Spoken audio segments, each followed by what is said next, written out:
Hello and welcome to Coffee with Carey. Thank you for stopping by. I appreciate you dropping on in to see what's on the agenda today. If you're new here, I'm Carey. I'm a matchmaker and a dating coach. I'm in the Chicago area, but I have clients all over the country. I'm also talking to clients in the Midwest mostly for matchmaking, and these conversations lead to some very interesting tools and tricks and hacks all about dating, because it's what I do every day, have these conversations, and I figure why not share them with people who might be able to use them. So if you're out there dating in 2022, or if you're viewing this in the future, then welcome, and I hope that I have something today that'll be helpful for you. If this isn't your jam, lots more episodes to choose from, so I hope you'll find something that is helpful to you, because that is my goal.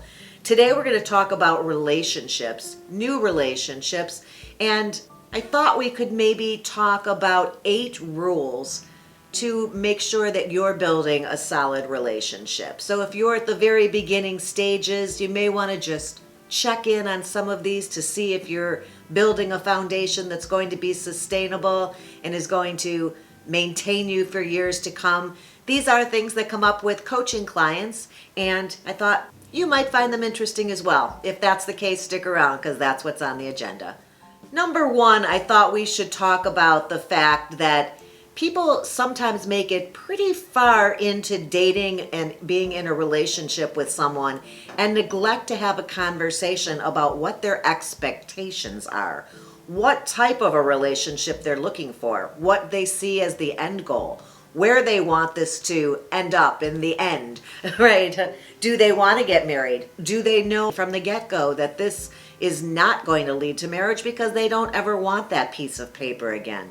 Do they want to live separately but be a monogamous, exclusive couple? That's an option that people have also chosen that I've worked with. So I think being upfront, this is all going to be things that you will want to have a conversation about with your partner. Could be early on conversation. You may have discussed this on date 1, but you would be surprised how many people get into a relationship and have skipped over some very basic things, this being one of them. That noise is Frank, my cat, doing laps back and forth under my feet to the other end of the room. So if you hear him, ignore him. It's just Frank. Now I hear him upstairs.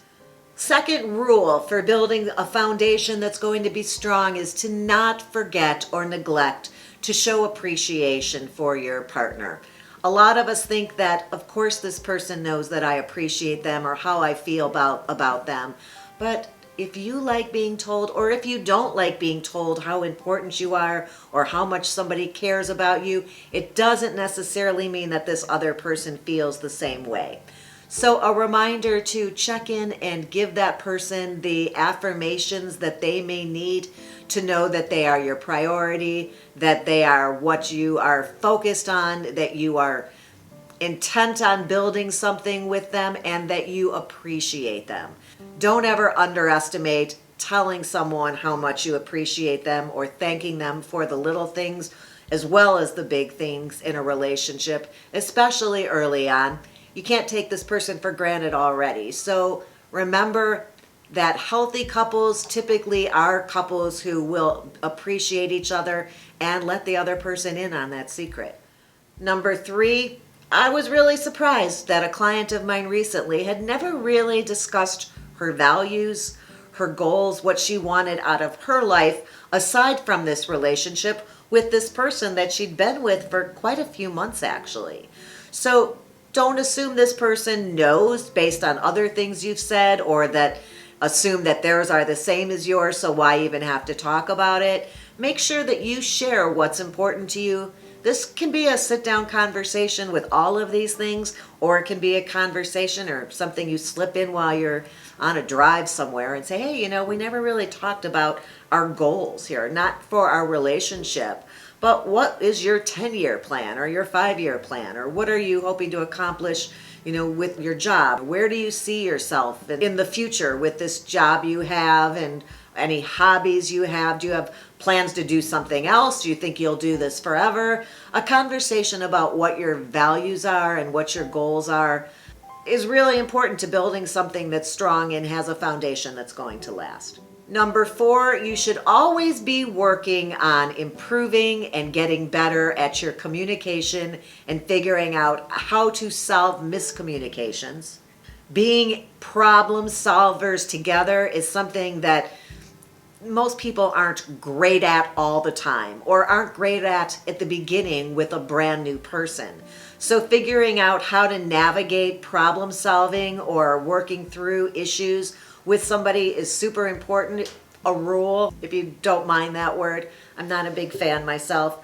But working at always being better, getting new tools to add to your toolbox on how to navigate the conversations with this person about things that need to be talked about, becoming a better listener, making sure this person feels heard, figuring out much time a person needs until they're ready to talk about it, or if they're a person who wants to resolve issues immediately. Figuring out what works for the two of you as a couple is super important, and the sooner you figure that out, especially before you have an issue, would be great. But people with long-term lasting relationships have figured out how to communicate better, and they're constantly working at it, because it isn't a set it and forget about it situation. We can always do better in this area, most of us. Rule number 5 would be to be accountable, to own your own stuff, right? To take responsibility when you've messed up or you've made a mistake or something was your fault or you forgot to do something. Owning your own shortcomings, your own issues, and being a person who says, this is where I am, this is what I'm thinking, this may not make sense to you, but it's how I feel, or I forgot and I want to apologize to you. I made a bunch of apologies this week. I'll tell you, I'm a huge fan of the apology. It's something other people need to hear, right? I made a mistake. I was traveling over the last couple weeks and I had some tech issues and dropped the ball on a couple dates I was planning, actually, that I thought I had finalized, and they knew about the date, I assumed. And then I found out that nobody was even notified about the date, and the dates are tomorrow and the day after with very little notice. So I had to, instead of just texting these people as I normally do with communication, I jumped on the phone with 4 people who were supposed to be participants in 2 different dates and apologized. I said, this is all my fault. I want calling to apologize. I didn't want to text you. I made a mistake. I thought I had done something that I hadn't completed the task, and I never double checked. So it's totally on me, and I hope you don't hold it against me and that we can reschedule this date, or can you make it tomorrow night? Actually, both of them said that they were willing to just go out last minute, be spontaneous, which is crazy to me because I'm not spontaneous that way. I'm a person who actually enjoys the prep or the anticipation of an event, almost maybe as much as the event itself. But they were super spontaneous, and I've got a date planned for tomorrow and the next night, and they were both willing to forgive me and move forward with the date at the original time. So even in those types of relationship, work relationships, familial relationships, my family, my mom, my kids, owning my own stuff and personal accountability is very important to me from other people, so I make sure to always do that as well. And if you are a person who that comes naturally to, it will be a huge, huge burden off of your relationship and should be a nice foundation for building something upon. So don't forget to think about that, and when those situations arise, take control of the situation, own your own stuff, and don't be afraid of an apology. The 6th rule for a solid new relationship would be to never keep score, never keep track of who owes what or who did what last. And that way you avoid letting resentment build up and taking that out or exploding later. I think if you aren't a person who keeps scores and it's not a tit for tat situation, you realize that sometimes you're going to be picking up the slack for another person, and sometimes they will be doing that for you, hopefully. If they're not, that's a whole different conversation. But if you're not keeping score and making sure things are even Steven and looking to make sure you're getting what you're giving, but you're giving freely, and assuming that this person, because they care about you, in their time will also be giving, and that they're not keeping score or keeping track. I think that will serve you well. People with very successful relationships will say that they are not scorekeepers, that they know over the long haul things even out. So there's no necessity for keeping track of who did what last and who owes what. It's better if you can just realize that because you're going to be together for years, eventually it's your turn. The seventh rule would be to either know how to or learn how to let go and forgive. To continue bringing up and arguing about something that is over and done with, that was resolved. Of course, you have to resolve issues as they come up, but then you need to move on and let go and not bring those things up over and over again throughout the weeks or months or years. I know some people who have just really struggled with moving on from things that have been an issue in the past. Nobody has room to grow or get better if they're constantly being reminded of their mistake. They have to be given credit for growth from that point. And if you're constantly dredging up something that happened in the past and not forgiving and not forgetting, it creates a real negativity in a relationship. So I believe, and I've had this personal experience myself, that to forgive and forget once things are resolved is in your own best interest and definitely in the best interest of a relationship. And finally, number 8, and there's certainly a lot more. I'm not getting to all of them today. This is a random 8 that I think are very important and that I've seen over and over again, that people lacking in these struggle a bit, and people who have these down do much better.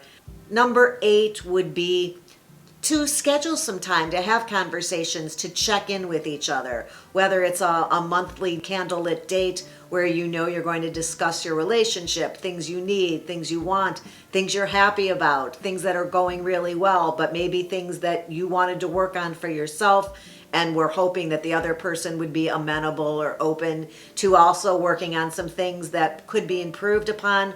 But also importantly, remembering, well, it's great to be working on a relationship. I used to say to my ex-boyfriend, we're talking about our relationship so much this week that we're no longer having a relationship. We're not in it if we're talking about it. So I think it's important too to also remember to be having fun together, to be in touch with that playful part of yourself, to remember what drew you to that person and made you fall for them in the first place, and to prioritize each other in things that are enjoyable to you, him, her, both of you, so that it's not constantly thinking about the relationship or working on the relationship, improving the relationship, talking about, complaining, praising even. Making time to put all that aside and just enjoy each other's company, doing things that you enjoy, is super important. So that's 8 for today. If you have some you want to share with us for my next episode on our rules in order to have a strong foundation in a new relationship, feel free to share those down in the comment section. As long as you're there, why don't you subscribe? It's free. If you hit that ring bell, then you're notified also every time a new episode goes live. And that would be super swell, because I'd look forward to seeing you back here again soon. Appreciate you here today, and until next time, have a good one.